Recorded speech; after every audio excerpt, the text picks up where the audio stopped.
Kozlowskis. Here. You have a quorum. I don't have my agenda. First on the agenda is the consent agenda. I move to approve the consent agenda of November 11th, 2024, regular meeting of the Board of Park Commissioners, a copy of which is to be attached to and become a permanent part of the minutes of this meeting. I'll second. Any discussion? Nope. Okay, roll call? Commissioner Leahy, Yeah. Commissioner Frazier, Yes. Commissioner Clark, Yes. Commissioner Goebel, Yes. Commissioner Duffy, Yes. Commissioner Kozlowskis. Yes. Consent agenda is approved. Thank you. That brings us to communications and correspondence. There was, I believe, one letter in our packet. There was a letter today that was received by, Correct. which it'll be in the next, I guess it'll be, Yes. Correspondence received today will be in the next packet if it was requested to go into the packet. But I can verify that we did receive that, and I've read that one as well. That brings us to public comment. I have 7 individuals that signed in to speak tonight. Is there anyone that would like to address the board tonight that did not get to sign this green sheet? Okay, then this will be our list for public comment. The public citizen that wanted to speak. With the election result recently, our country has made a troubling choice. Voters elected a candidate who openly embraces exclusion, division, and disturbingly, the ambition of authoritarian rule. This reality only heightens the significance of our local decisions and the values we choose to uphold as a community.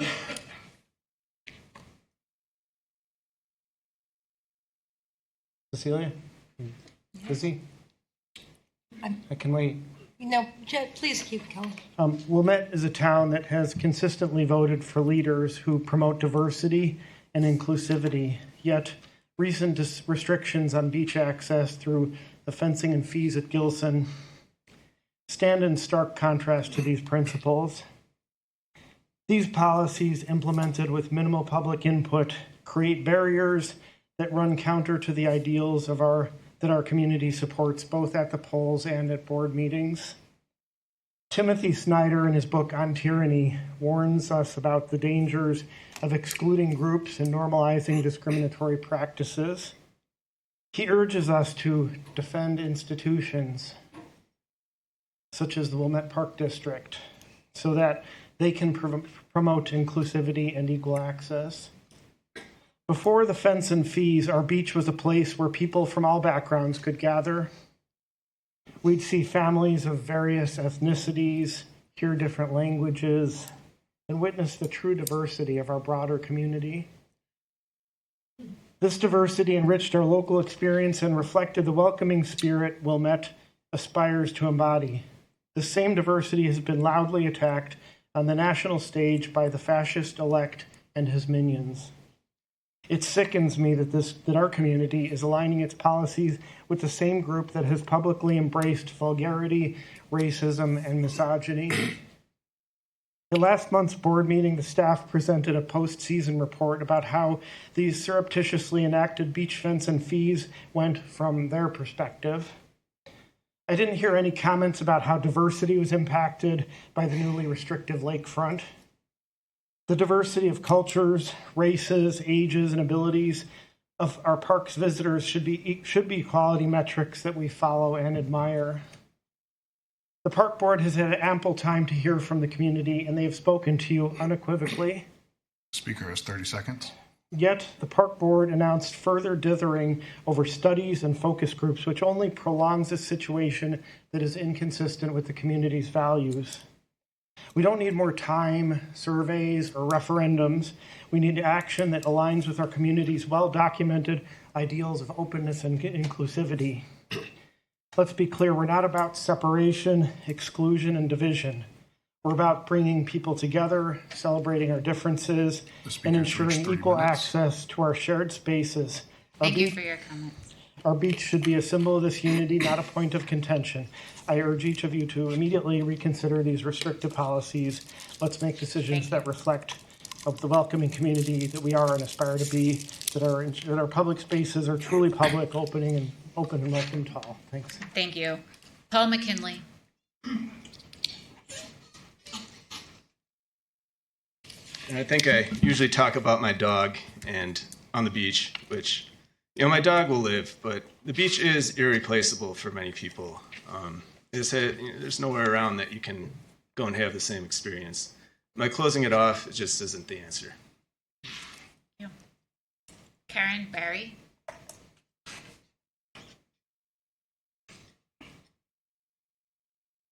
Thank you for the opportunity to speak. I'm a resident.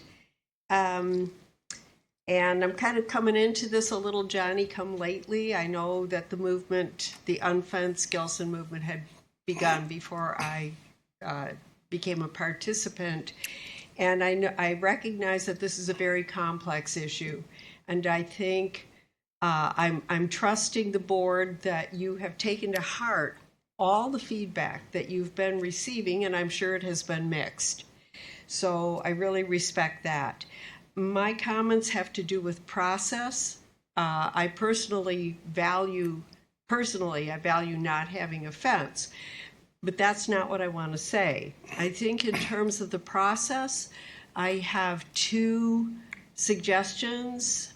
One suggestion would be sooner rather than later, could we please have a village-wide survey, as was done back with the change the park, a big plan for Gilson Park and for the beach. I think that this issue warrants getting a finger on the pulse of the larger community, not just those of us who show up at these meetings. So that's one suggestion, and I would tack on, please have that constructed by somebody who knows how to do a survey. I don't write surveys, and I know there's a right way and a wrong way to do that. And my second suggestion, which I made at the last meeting at which I spoke, is great. We had this experiment this past summer. I'm sure that you have done due diligence and collected an enormous amount of data regarding numbers of people, the kind of revenue that you gained, etc.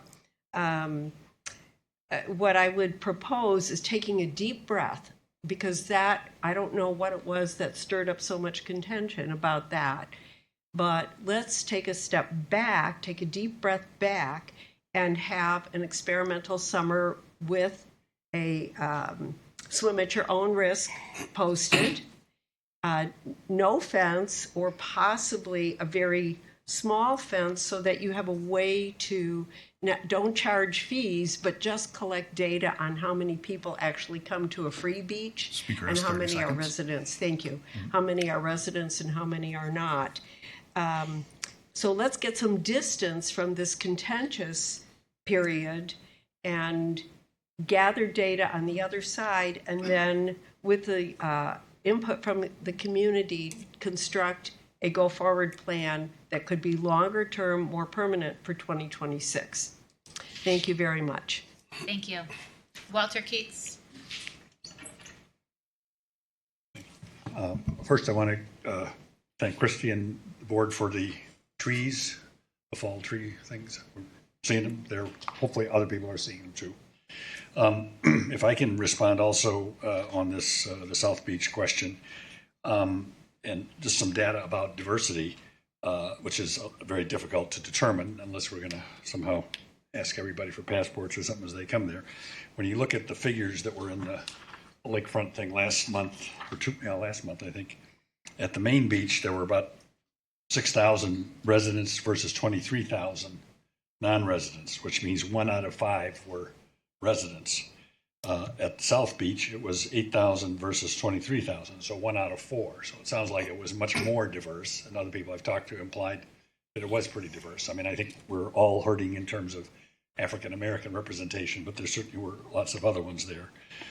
So I think that's something, I don't know how we're supposed to document this without being part of the problem. But anyway, that's the thing. The other thing I would like to see is what we don't know is how many people got turned away, not turned away because of these things, but because a family of 4 non-residents decided $40 was too much. And it would, have been nice to know, but I think these figures are pretty encouraging that people paid the money. Now, the question is, will they keep doing that? I don't know. I mean, we don't know how many were repeat ones, and, there's all that kind of stuff. So I would agree with Karen here that I would like to encourage the hiring, or at least a proposal for consultants before January 1st, because then otherwise we're going to run out of time. You can get somebody going who can start to put together a survey and plan community meetings, et cetera. Then I think you can hit the ground running in January. So that's my. Thank you. Mary Thomas.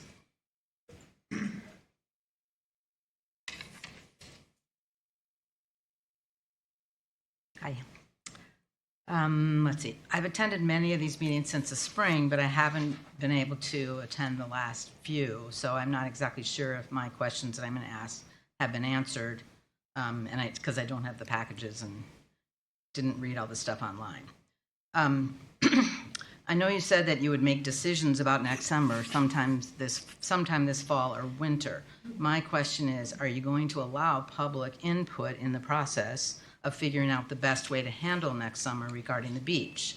For the sake of transparency and serving the public, it would be beneficial if we, the public, were part of the process. As you know, I've offered this before, but I've never heard back from anyone as to whether my input or anyone else's will be an option. I hope it will be. I have lots of notes and ideas that I've taken over the summer that I'm more than happy to share, and I really do hope that you will contact me and anyone else who wants to be part of the process before you announce a decision that possibly no one is privy to except the board.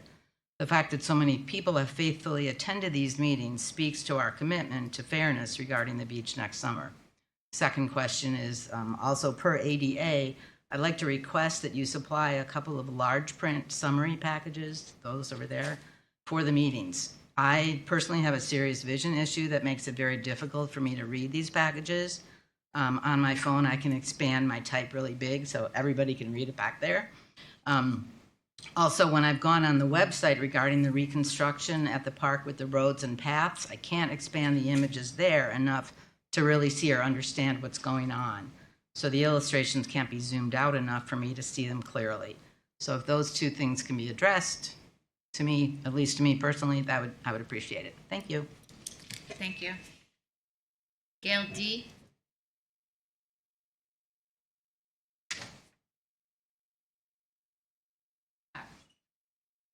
I wanted to say thank you for taking down the fence. I'm still unfortunately not a resident, although I'm looking for a place to rent. But I did attend, after the fence was taken down. I just wanted to sort of give you some of my reaction to when the fence went down. And I will say, though, that I was upset and angry with you folks when the lifeguards were no longer in season in August 16th, when school came back and the lifeguards were no longer there. You were still taking fees. And the reason I'm saying I was upset is because it appeared to me that the construction on South Beach, which is now closed off, because of construction finally started, was supposed to take place right after Labor Day. And if it had, people like myself who are disabled would not still have been able to access South Beach after you took the fence down. So it appears to me that the only reason we got that month in between was because you didn't have permits approved yet between September to October to start the construction. So, and it's bad that I have that feeling, but that was my initial feeling. So I want to say when I got down there and the fences were taken down that I made a video, and I'll make it public, I guess, in January for people to remind people what it was like to step out onto the beach feeling free. I really felt like I was like a conqueror, that I was able to go from, the parking lot right to the water there, without having to walk through whatever, because your entrances are not very accessible. There's nothing to be said, about the way the fences, blocked access for physically disabled and physically challenged and elderly, people who have a problem. So that's free. And then you had that great summer weather. I don't know how many of you were able to go down to the beach and enjoy the beach, on those summer days that happened after Labor Day in September, and But, you know, it appeared it was packed down there. I talked to people. A lot of them were immigrants, or, you know, they spoke with accents. They were families, or whatever. Everybody was having a great time. I was there all weekend, both of those weekend days, walking along the shore with my crutch, and I actually went in swimming. We pulled a buoy in so I could swim, and I tied my crutch up so I could swim, you know, and I didn't see any problems. Speaker has 30 seconds. So I just wanted to say, I saw a lot of people really enjoying themselves, and I want to thank you for that. And I had a brief talk with Dave, you know, when the Northern Lights came out, whether you guys would allow people, the public, and it appeared that you did. Nobody bothered anybody, and everybody had a great Northern Light display. And it is just such a sense of freedom that I hope that you, you know, I hope that you return to that this summer. And I'll be working with the groups as much as I can to help bring that opinion, you know, to happen. That's all I can say. Thank you very much. Thank you. Lee Goodman.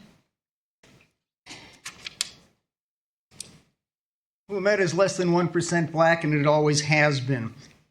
Yesterday, a lecturer at the Wilmette Historical Society said the historical record shows that Wilmette is segregated by design, not by accident. How did this happen? In 2020, an academic paper out of Monmouth University explained that daily beach fees and season passes have been used to racially segregate beaches. In 2020, the Chicago Council on Global Affairs reported that Chicago's wealthiest suburbs have used and still use ostensibly race-neutral laws and fees to exclude minorities. In 2022, the National Park Service report said there is a history of racism in public parks and beaches, and particularly notes that suburbs restrict beaches for racial purposes. Let's go back in time. 1865, the Civil War ended, and immediately the Ku Klux Klan was founded to keep blacks from having equal rights. 1872, Wilmette was incorporated. At exactly that time, Jim Crow laws were being enacted in the South to maintain segregation. In 1898, the Wilmette Country Club was founded as an all-white club. In 1904, the Chicago Tribune said there was a proposal to deport Negroes from Wilmette because Negroes who were moving into Wilmette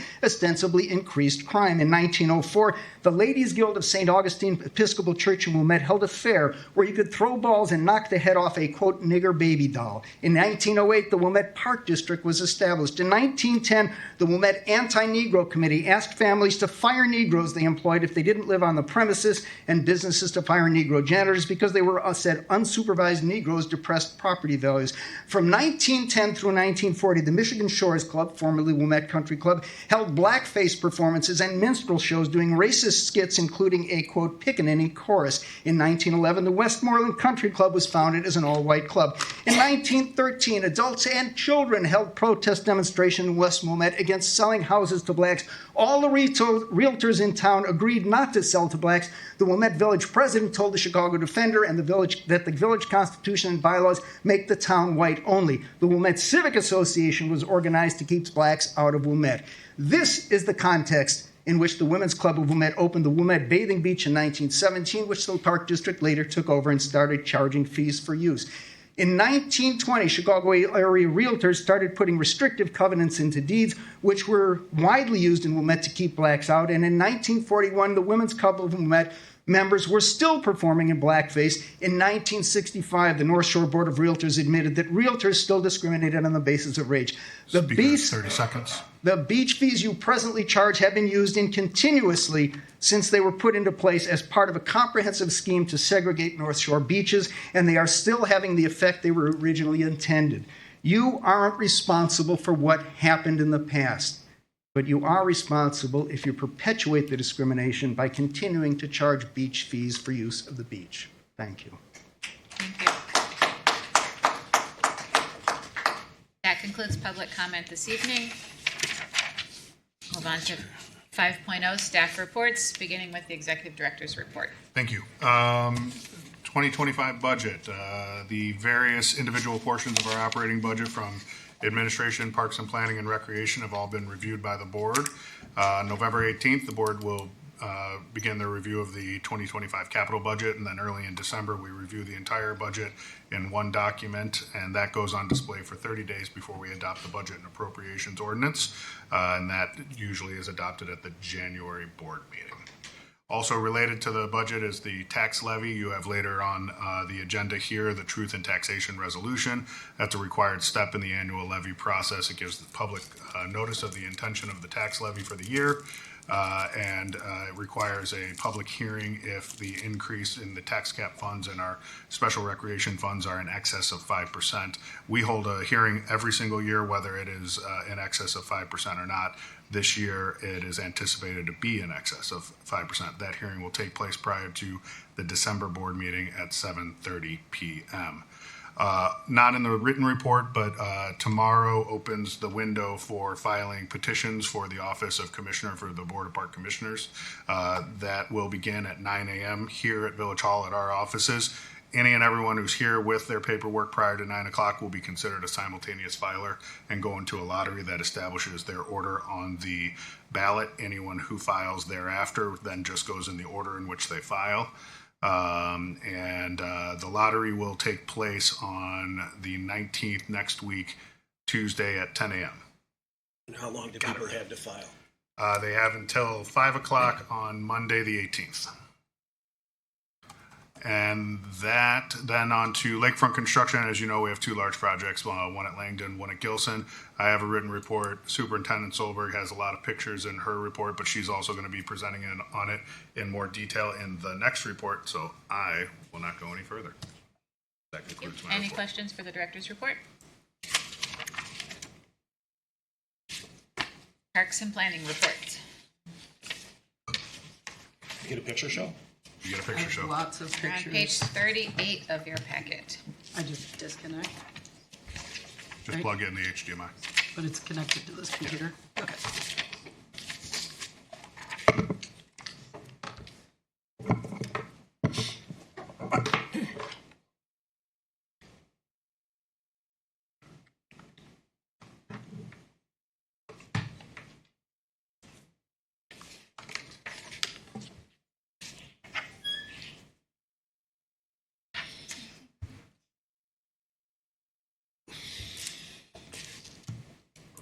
There it is. All right.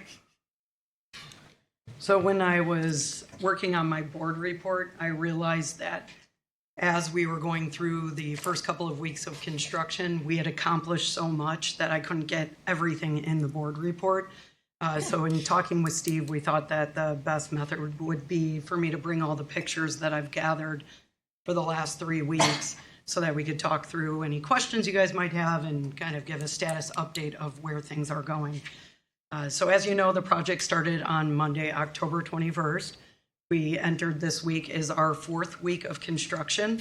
It has been very successful, minus 2 days of rainouts, and then about, I'd say 2 half days of slopping up mud and water from the construction site. We really have seen some great weather days, which has helped with the progression of the project. So this is the first phase.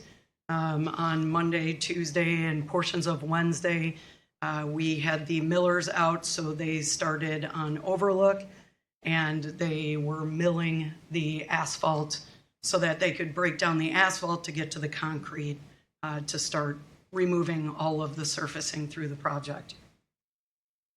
This is just a close-up of Middle Drive, so you could see how many inches it was of the milling work that they did throughout the phase 1. This was kind of simultaneous, and this has been the challenge of the project, is that we're doing so many different areas of construction at once. We're finding a lot of overlap of locations and access. So we're logistically working through a lot of things actively every day. So in the left picture, you can see the piles of concrete. So that is, they use an excavator and they just basically pound the concrete and then they haul it out and they'll recrush that and use that in other projects. But they brought that to the dump site. The project on the right, I'm standing on what was the sidewalk on Overlook. Then you could see the concrete curb, and then the dirt area was the asphalt parking spaces, and then another concrete curb that was removed. Here's just more pictures of the sidewalk and the concrete curbs being removed. So on the left, I'm looking south towards the dog beach, and on the right, I'm looking north towards the Lakeview Center. But that was after they had removed all of the concrete curb in that area. So this is us transitioning to start the rebuild. So once they had all the asphalt and the concrete out, their next step was the sewer work. So on the right picture, you can see kind of an orange spray paint in the middle. That would be after they installed the sewers. They now have, because we can't put the finishing grade on, so that's just a board that's identifying, hey, there's a hole here. Let's make sure that we're aware of it, and also that nobody's walking over that. So this was the first sewer that on the right. The holes on the left, that's me looking towards Lakeview. On the right is what is in that hole that you're seeing on the left. And that was when we discovered all of the outlets being loaded with sand and debris. So that's what it looked like on the left. So we did have to bring out a jetting service who jetted all three of the lines.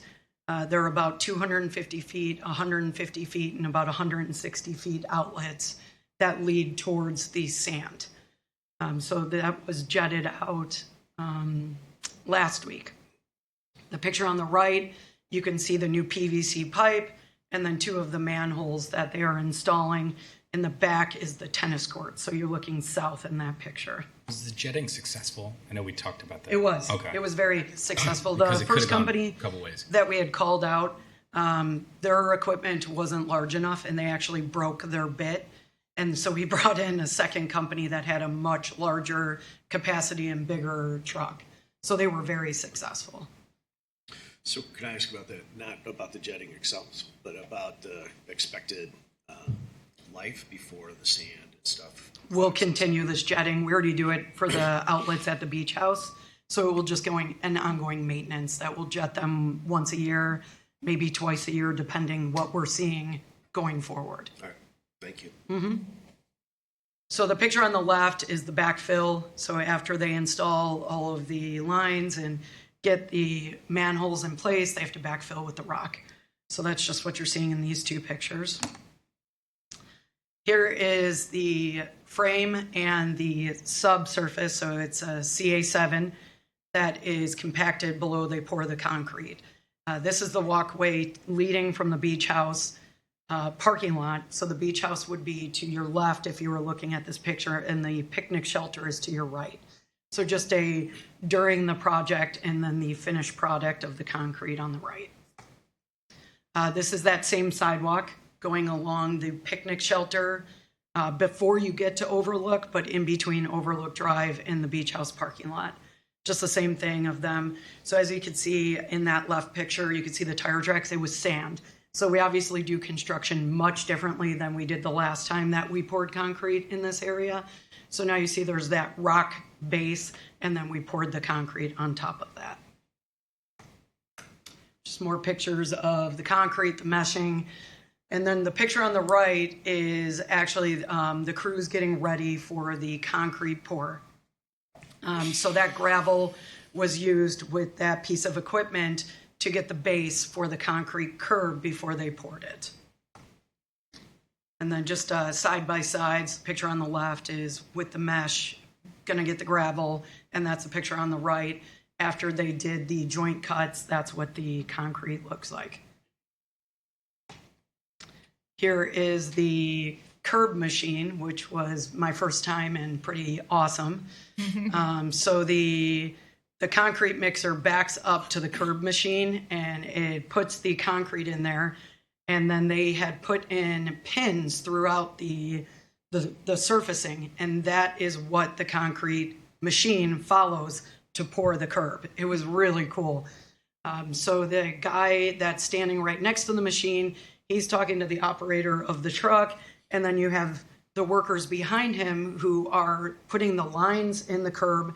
They're also like feathering out the concrete, and then they're putting in the green rods so that the concrete will flow together when we pour the concrete roadway. So this was fast and efficient. It was really cool to watch them do all of this. So you can see the guy on the left is the one who's feathering the concrete after they pour it, and the guy on the right is the one who does the holes to put in those green rods. And then you can also see in this picture, this is when they started to pour a temporary drive. It is the subsurface for the roadway, but it was so muddy and wet, and the trucks were getting stuck. So they were having to use equipment to get these semi-trucks out of areas. So they did this really quick just to get something down, because that was draining better and also a more solid surface for them to get through the site. So this is after they poured the 2 concrete curbs. So I am looking south. The lake is to my left. Lakeview Center is to the right. And then the picture on the right is the concrete curb. The tennis courts is in the background of that picture. Now, as of last week, midweek, they are done with the sewer work on Overlook, and they have made their way towards Harbor Drive. Same process as before, just the longest run is within Harbor Drive. So they have been digging to put in the manholes and then to put in the PVC pipe. The left picture, I'm standing by the brick parking lot drive for the yacht club, looking towards the lake. And the other picture, I'm standing more by the Coast Guard. It's right there in the red brick in the back. And that's just the pictures of the gravel that they're using, the equipment that they're using for the storm sewer work. So they started Friday, maybe Thursday of last week, putting in the surfacing in more areas. So the picture on the left is outside of Lakeview Center.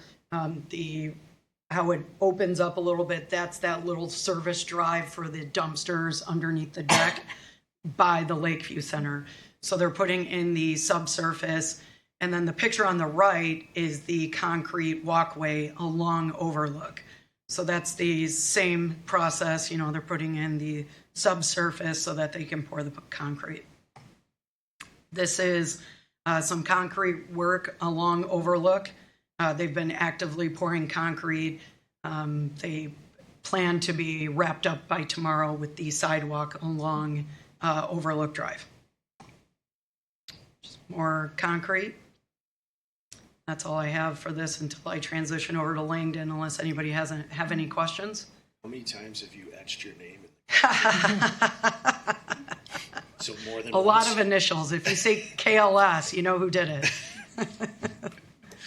It's really great. I mean, it's been progress. phenomenal. It's been so fast. It has. They are really working hard. One day I counted 35 construction workers out there, which is phenomenal. Mm-hmm. So I've been very impressed with the speed of, and not only that, but sometimes when you get a speedy contractor, they miss the details, and we are not seeing any details being missed here, which is great. Where are you in the initial projection of timing as to current time? We week I behind. think I just kicked something. One second. Yep, sure did. Sorry about that. So all right, we're back on schedule, ahead of schedule, behind by a week? So losing those first couple of weeks obviously has impacted the timeline. I think that they have really tried to utilize these amazing weather days. They have an estimated timeline of what they're expecting to get done before we start to lose asphalt. But things have to cure. So we don't have all of the concrete curbs poured, and we still have to put the sub-base material before we put the concrete down. Then the concrete has to cure for 7 days. They're talking about wanting to put 1.5 inches of asphalt on top of the concrete to protect the concrete. I'm just not sure an asphalt plant is going to be open long enough. We can pour concrete until it's 32 degrees. We can wrap it. We can play with that a lot more. I just don't know how far along we're going to get. But I think, we have a rain day. Wednesday, they're calling for a very small percentage of rain next week, but we are still in the lower 50s for the next 10 days, which will help us out a lot. I'm hoping that by the week of Thanksgiving, they're pouring the concrete roadways, and that we could be ideally getting some asphalt. We do have weekly meetings every Thursday. We meet on site with the engineers and the contractor, and that's when we, do a look back and a look ahead to see what we think that we're going to do. So I think we're moving rather nicely, but I don't want to throw out anything. No, it's okay. So obviously the way to gauge this would be, okay, when they wrap it up for the winter, where did we expect to be and where will they be? And that's really going to be the gauge, because who knows how many days you have to play with. But then as far as the asphalt plants, what are they projecting right now for those to stay open? I mean, I know that they've got they can fudge out 3 weeks to say, okay, we might be open that long. I heard today mid-December. That's fantastic. And that's possibly the latest they've been. I hope. All right. So yeah, so if everything goes as planned, we could have a lot done for phase 1 this year, which That's would be fantastic. great. Yep. Yeah, I totally agree. All right, so Langdon is equally as important, but not nearly as much fun. It's a lot of rocks. A lot of rocks. So they have, obviously their project started in September. They recently completed all of the armor stone, which is that rock in this picture. So they were placing that north to south. Recently they started grading the hill, and they're working their way kind of out of the site. But it's just an awful lot of rocks that are going to do a great job, but not as fancy of the pictures as Gilson. But yeah, it's been great. Again, we really hit it out of the park with contractors, in my opinion, because John Keno has been equally as efficient as we're seeing with Abbey Paving. They've had 4 weather days since they started. We have drone footage about once a month. Contractor or Gewalt goes out and takes some pictures. So we have a lot of data from the project, which is also really nice. But they're just working their way through the slope and are going to continue to move out of the park. So, go ahead. That's a great photo. It wasn't in the packet. Isn't it awesome? It's really beautiful. Yeah. So, so I know that when we were talking about the design of this, there's a toe that's supposed to be under the sand. Is any of that in this picture exposing the toe? Have you any idea how that, okay. I don't, but I can get back to you on that. Yeah, I'm just curious if, because when we first started talking about this 3 years ago and we were starting to get into the details of it, the fear was that there wasn't going to be much beach, because the water was a lot higher then relative to, because the armor stone was going to move out further into the beach than it existed at that time. And so my curiosity is just, where does this show the toe? Does this not show the toe? No, and I don't think we're much further out. They were right there against the bluff the entire time. Obviously, we're going to be adding material on top of that, but I'll get some more information for you and follow up. It's just a curiosity question. No. Thanks. Have you started doing any planting there? Because I know there's... They put down some grass seed, but more as like a ground cover because it's so late in the season. We're going to be doing the majority of the planting in the spring. Right. Yep. And that was the initial plan as Correct. That was always the plan. Yep. Yeah. Have you had any problems keeping the area secure? Or if you had... No, this site has been, because it's almost completely closed off.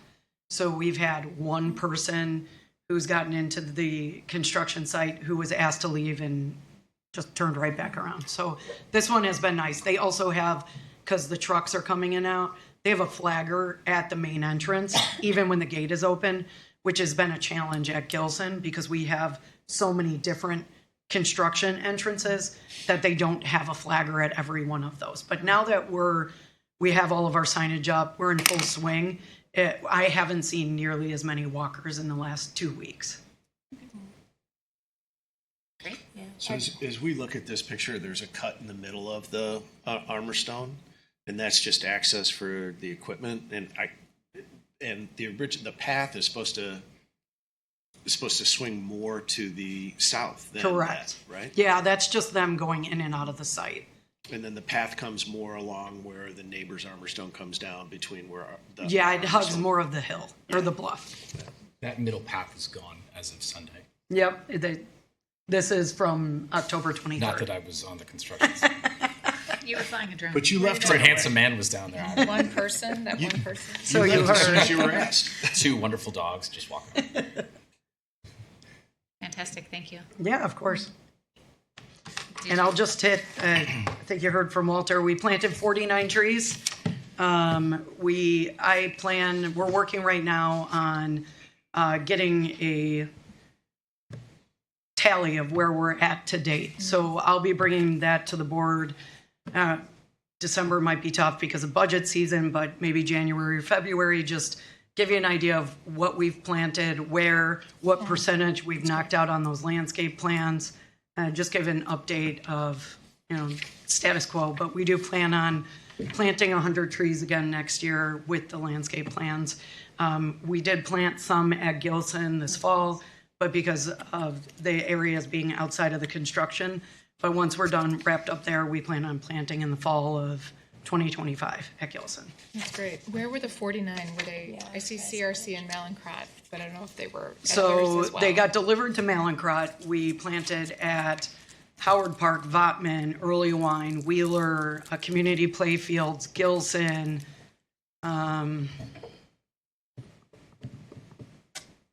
That might have been it, but I know I'm missing one. That's great. All the big hitters. Yeah, so we're trying to spread it out so that we don't have in the future the same age trees at one park. So we have been trying to That's nice. think through that process. And then the buildings department, they were busy. They changed out some heater pipe at Howard Park. They created a cute little house around a lift station control. So it looks more like a birdhouse rather than a control system. And there's something else, but I'm sure. Something at the gym. Yeah. There you Some go. window tinting. Yeah. Oh, yes, Yeah. we tinted some windows. Yes. How did you put a coating on it? We or hired do you no. paint it, or- We hired out a service who does it professionally. Okay. But when we updated the LED lights at Centennial, we were blinding Robbie because the light is right outside of his office. So we tinted that one, and then when we replaced the front windows at CRC, we had not tinted those yet. So that was another employee's office. So, Yeah, they do look nice. And what is a Swedish ladder? I don't know You myself. don't know either. Dave, what a Swedish ladder is? Yeah. I think I just outed myself how much I've been in a gym lately, so. Looks like you've been busy. Yes. So, All right, Thank you. Thank you. all right, next up we have Superintendent Merrill with the recreation report. I hope you're not throwing rocks.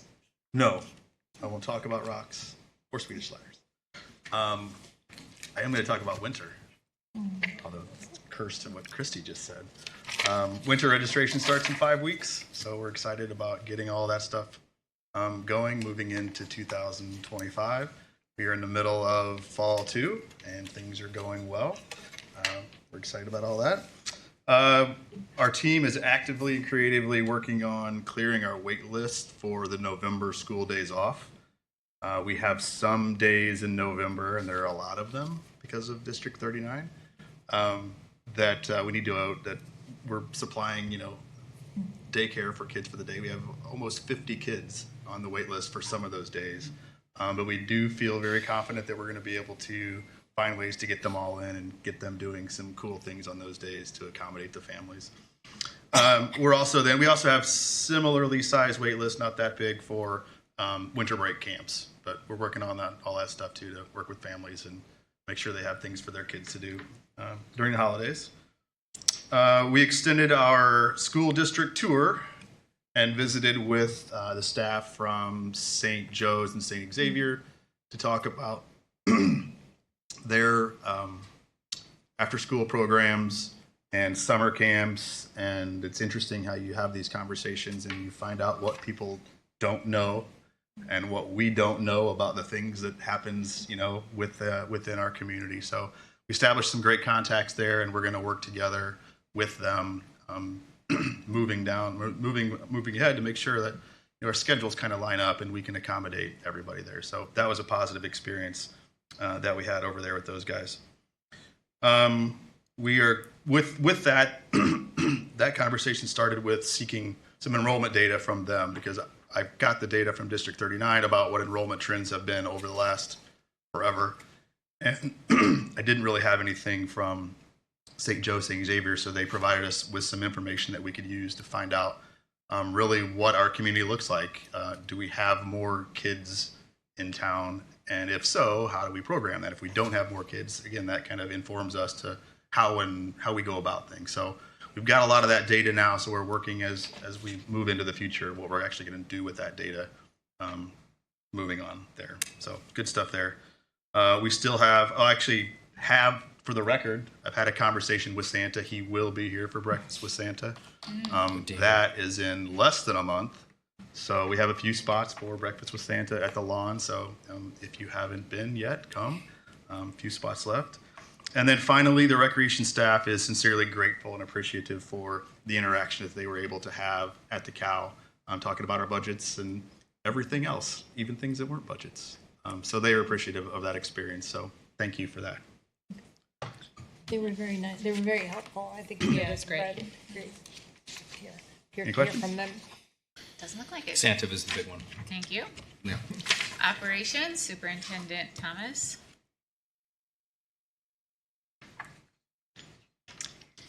All right. So you guys all received the second round of policies for the administrative policy manual that we're creating. So look forward to hearing any other feedback you all have. The policies have gone by staff and our attorneys and now are in your hands. So we're looking forward to talking about those at the Connects Committee of the Whole meeting. I sent back my comments already. Just a few. I got them. Just a Yes, few. that's totally fine.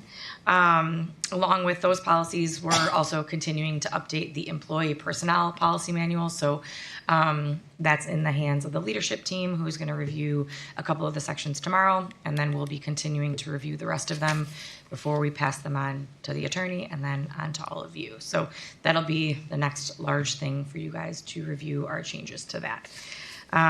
We opened up our 2024 performance evaluations for all of our staff. So everybody has been busy starting up the evaluation season, even though we encourage everybody to give feedback throughout the entire year. This is the one that gets documented, and those go out in January. So it's a great time to sit down and kind of review the year as a whole. Sometimes it's hard to remember everything from January, but it's a great time to have those discussions with staff and talk about all their strengths and their wins and also areas of improvement.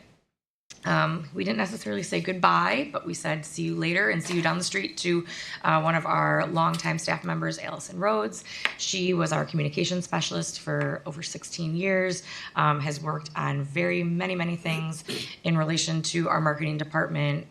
The program guide creation that you guys have seen most recently after COVID was all her doing. So between that, getting things together for our new Explore More guides that go out to our community members.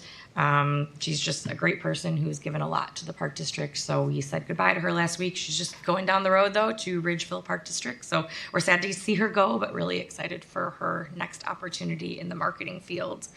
We had a few staff attend the IAPD Legal Symposium last week, learned a lot about all new laws, updates to current laws, lots of stuff with AI in technology within a lot of different areas and how wild it is, how widely you can use it and different ways to not necessarily use it within what we do.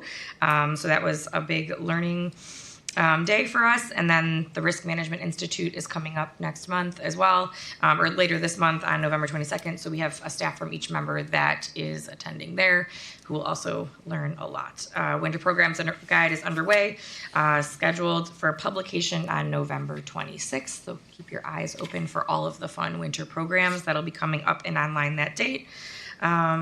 And yeah, we will have a sustainability presentation as well as a presentation on the comp and strategic plans and the progress that has been made on both of those, likely sometime in January. So keep your eyes out for that.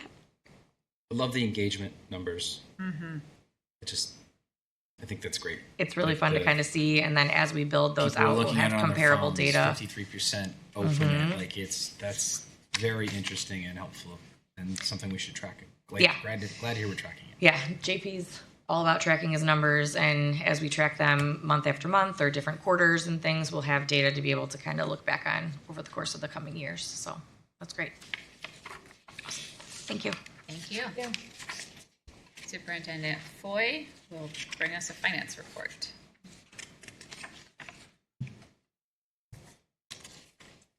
Hi. So the details regarding the income statement through September, along with the capital spending, we talked about it at length at the last cow. If anybody has any questions, you can let me know. If you have a question, you could ask me now. We could talk about financials ad infinitum. All right. Thank you for approving the Truth in Taxation resolution. Does anybody have any questions? We haven't done that yet. Well, I thought that was part of the consent agenda. Nope, that's coming up. All right. Anybody have any questions Maybe on we'll that? think about it now. I think when that agenda item comes up, we might discuss it at that point in time. All right, So sit in the front, we might call you back.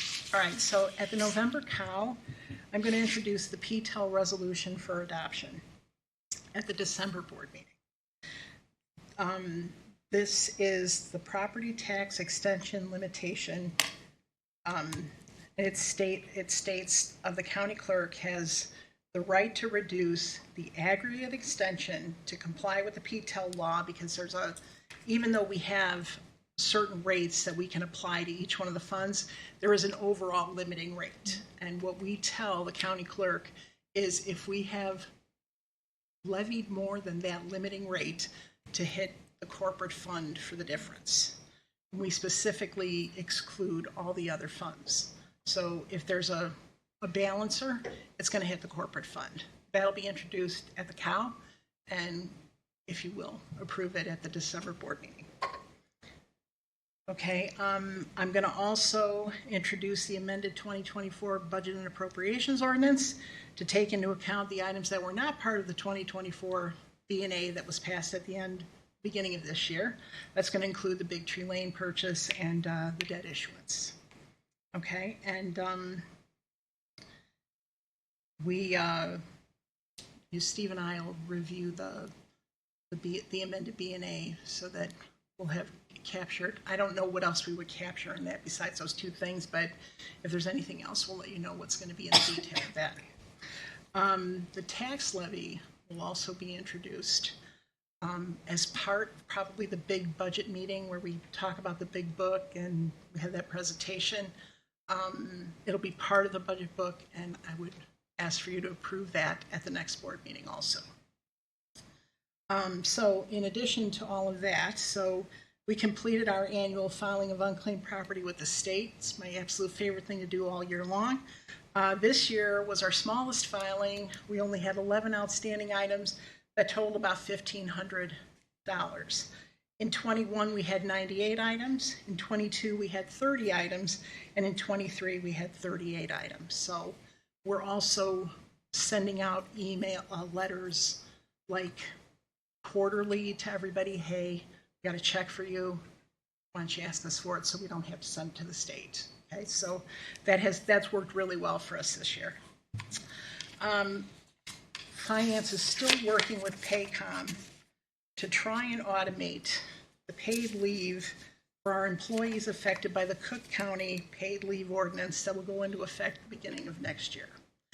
The detail is we have to provide paid leave of 1 hour to every 40 hours that's worked by an employee. A lot of our full-time people are already covered. It's not going to affect them. Paycom is just not being as helpful as I would like for them to be, so we're working on that. We are targeting going live with that, whether we have to calculate it manually or not, at the beginning of the year, so getting it implemented is not going to be an issue for us. Okay. Of course, last but not least, Moody's confirmed our AAA rating. We can discuss at the next cow the implications of a rating decrease when and if that could happen or will happen or would happen. All right, I've already talked with our Andrew Kim, our municipal advisor, about what that might cost us in interest costs going forward. As you can tell, customer service was very busy in October. We had, late fall registrations and breakfast with Santa. one of our favorite things. And IT is almost complete with migrating our network to our virtual servers. So it's been a whole year-long project. I think we have one piece left, and I think that's going live maybe tomorrow night. So hopefully that will be done. And IT is continuing to implement OneDrive for our full-time employees as we continue to migrate to Microsoft 365. So I think that's it. Anybody have any questions? No? Then we will go, if you want to stay there, we will move to new business, which is the Truth in Taxation Resolution. Okay. I move to approve the Truth in Taxation Resolution 2024-R-4. I'll second. Let's discuss. Any questions or discussion? We talked about it.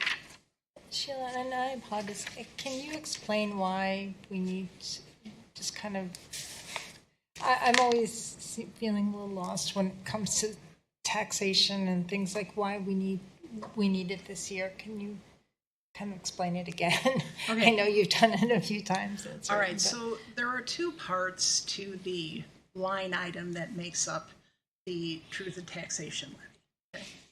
One of them is our tax cap funds, where we are limited to CPI or 5%. And CPI at the end of 2023 was 3.4%. So you've seen that one top line item, and you go across, the most we can be charging is 3.4%. And there is a 3.4% increase in that. Now, I know the big question is related to our special recreation fund, okay? We have been spending down our fund balance in the special recreation fund. I would contend that there's not been a big increase in spending for special rec. There was a 7% increase in the special rec contribution, the MAC, they refer to it as a member annual contribution. So the expense was a little bit higher than what we've seen in the past, but because we've been spending down our fund balance, we're kind of doing a catch-up just with respect to that one fund. So the number looks big, but it's a small part of the entire property tax levy. We're just kind of catching up and getting the fund balance in alignment with our fund balance policy and taxing for what it's going to cost us to provide special recreation services for next year. The two numbers together, along with the bond, levy, is going to be what, about 6.8? Can't remember off the top of my head what the total 6.6 levy is, but that portion of it, because it's over 5%, we'll want to have the hearing and discuss the details of that. As a park district and a government entity, we are prescribed where various tax funds land once they come into our possession, if that's a fair way to simplify it. And so the special rec fund being one of them, and then there's various funds. If someone wants to pull up our annual report and our budget documents, you can see it in much more detail. But Sheila watches carefully that our funds are at the minimum thresholds and at the appropriate balances as we've sought to target. And as she's explained, there's a little bit of catch up because in previous years, there had been some board decisions to try to minimize the changes in the levies. And that has led us to come right up to the point where we really need to catch up. And this is the year we do that. Unfortunately, it's also been a big increase, 7% increase in the MAC. So there's going to be just a little catch up. Again, for one of the smallest line items in our budget, right? We pay $600,000 a year in special education, roughly. So it's not catch up; it's doing our job. Maybe correct. more. And I provided you what the expenses were like over the last 4 to 5 years, and what the levies were, and you've seen that the levies have not covered all those expenses because we've been spending down this fund balance. And the fund balance is from COVID era. Mm-hmm. Okay. And then I would argue that some of the catch-up also exists. I think there was an 8% CPI somewhere in the last 4 years where, because we are at that cap, and appropriately that cap exists, you can only tax at 5%. So kind of loath to say catch up on that, but we're catching 3.4% because, and we're maxing out in part because we're slightly behind. If you look at some of the CPI numbers for the last 4 years, it's bumping up against 4%, if not over. 8% in 2021 or 2022. So, it's a little arcane and difficult to understand. I guess that's part of it, because I always thought, Deanna, that the special education fund was not tax. Special recreation. Special Okay. recreation, but that's not tax capped. It is not tax capped. I'm going to talk to you about that later, but it's No, I know not that. tax capped. It does have a pretty high rate, but for example, if we were going to max out that fund this year, we could tax up to almost $950,000. But yet it gets counted into the total tax rate, because since it's counted into the total tax rate. And if that's above 5%. Correct. Okay, then that helps me. Yes, thank you. Special rec fund is 11%, if you look at it that way, of the tax cap fund, so. And it's an increase of 11% of the tax levy. I guess my point was, it's not that, like you're trying to point out, it's not very big, yeah. It's significant because of the change it has to take. Correct. But overall, the increase in the tax bill you're not going to be looking at a 70% increase in your tax bill. And it's like 70% of like I think, isn't like the Park District portion like 4%? Well, 4%. So it has trended that around 4% like the last couple of years. But I don't know what, and I should know this, shame on me, but I don't know what Wilmette is going to be doing, or any of the schools. And if they're raising, our portion of it is a small piece of that. So as the amounts get larger. So it's 70%, but it's like 70% of 3 or 4. Our portion. 3 or 4%. Correct. So does that help? Yes. Okay. Anybody else have any questions? And I could talk about tax levies all night too. It's tempting. All right. Let's call the vote. Anything else? Thank you, Sheila. Thank you, Sheila. All right, there's a motion to approve the tax ordinance. Commissioner Leahy? Yes. Commissioner Frazier? Yes. Commissioner Clark? Yes. Commissioner Goebel? Yes. Commissioner Duffy? Yes. Commissioner Kozlowskis? Yes. Resolution is approved. Thank you.